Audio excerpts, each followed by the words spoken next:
Hi there, my name is David, and today I'm going to show you how tagging your assets allows you to create direct comparisons. Sensors can be tagged to match any way you define assets within your organization, meaning the data gathered from any sensors with matching tags can then be pulled and compared. Say, for example, you want to know how all your 8-person meeting rooms were used in comparison to your 6-person meeting rooms over a week-long period. Just go to the Compare section here and find the corresponding tags as so.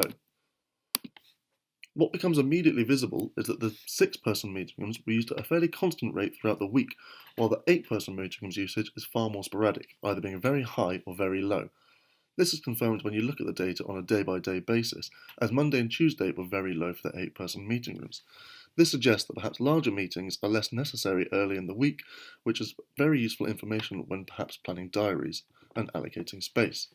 If you'd like to know more about how your rooms are used on a capacity basis, please do check out our video which examines the capacity tool. Thank you very much.